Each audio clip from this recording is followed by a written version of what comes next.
Welcome everyone. In this video, we will talk about inflation. I believe most of you have heard this word before since it is one of the most familiar terms in economics. But maybe some of you have not completely understood what inflation is or need further information. So let's jump right into it. So, what is inflation and why is it commonly portrayed as a negative term associated with a phase when a country or society is facing an economic crisis or instability? Inflation shows how much more expensive goods and services have become in a certain period. In other words, it measures the rate of price increase over time, which is consequently followed by the gradual decrease in purchasing power of the people. Inflation often reflects a broader or more general measure, such as the price increase of all the common household expenses or the overall cost of living within a country. However, it could also reflect specific occasions for particular goods or services, such as the price increase of certain foods or electronic devices at a specific point in time. So, how do we identify or measure inflation? Among the most common indicators is the Consumer Price Index, or the CPI. In this case, the overall household cost of living highly depends on the prices of goods and services for daily needs. So the CPI shows the prices of the market baskets for commonly purchased items such as housing expenses, mortgage, rents, food, electricity, and so on. So, the basket price for the consumer's consumptions are identified periodically and often annually. So, the changes in the CPI indicate the consumer price inflation.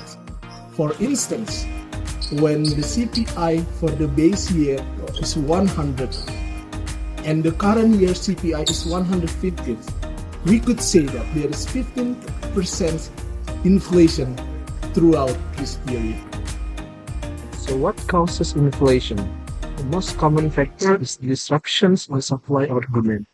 Demand pull inflation reflects a situation where there are not enough goods or services to satisfy the demand, or the production cannot keep up with the levels of demand, leading to a price increase. On the other hand, cost push inflation occurs due to the shocks in supply. In this case, the rise in the production costs for goods and services forces the business to raise the prices. One example of this is the food and fuel inflation in 2008, where the rise in oil price reduced the overall supply, making the price of these commodities significantly rise in global trade. Another cause of inflation is driven by expectations. When people or companies negotiate higher wages or adjust contractual prices as they anticipate an increase in overall prices and living costs. This, in turn, leads most business to eventually raise the price to balance the already increased wages and contracts, creating a self-fulfilling loop that results in inflation. Finally, another cause of long-term inflation is problematic monetary policies, such as those that cause the money supply to become too big relative to the size of the economy in a country, usually resulting in a significant decrease in the value of the currency. So, is inflation necessarily a bad thing? And what can be done to deal with inflation? Although too much inflation certainly damages the economy, deflation, on the other hand, or falling prices is equally harmful.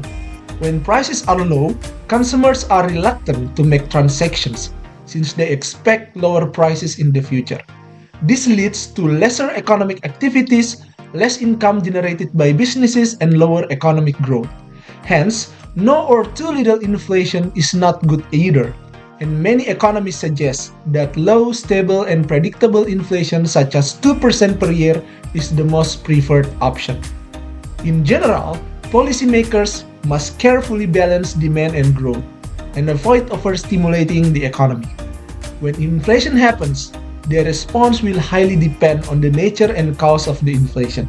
Some of the potential measures include initiating strategic monetary policies, fixing the exchange rate, setting administrative prices usually by providing subsidies and managing expectations in the national business sector.